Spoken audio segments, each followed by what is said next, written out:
nagsimula ang sakit ko noong January 2009.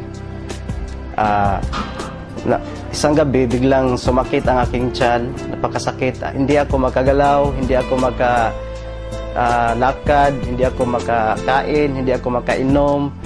So hirap talaga ako, napakasakit, parang kinurot yung bituka ko. So kinabukasan, nag-decide ako na magpa-check up agad sa doktor. So pagdating ko sa doktor, sabi niya sa akin, kailangan ko raw na mag-ultrasound. So binigyan niya lang ako ng pain reliever.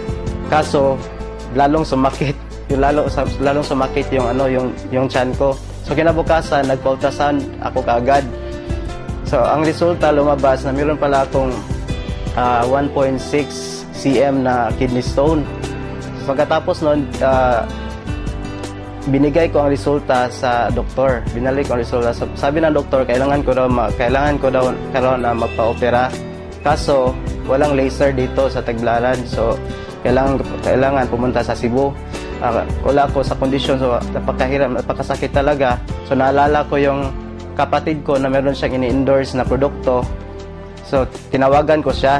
Pagkatapos noon, dumating siya, nakita kami. So binigay niya sa akin yung C24/7. So sabi niya sa akin, subukan mo lang yan.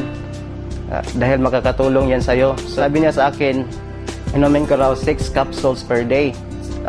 Ininom ko lang yun. Kinabukasan, naramdaman ko na medyo guminawa yung pakiramdam ko.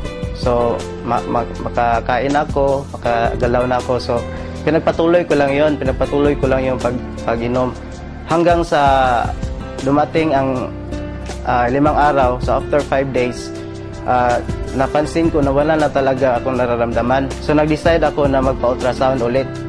So pagkalabas ng resulta, nagulat na ako, na-shock na ako na nawala na pala yung kidney stone. So sabi sa akin ng doktor, anong ginawa mo?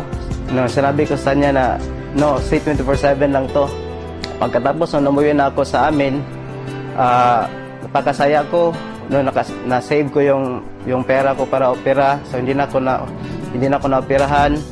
Tapos bumuti yung kondisyon ko. Napakalakas ko, bumalik yung lakas ko, napakasigla ko.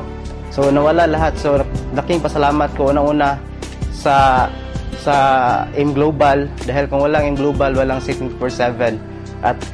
At sa aking kapatid rin, dahil kung wala siya, hindi ako gagaling, hindi ko masubukan yung produkto.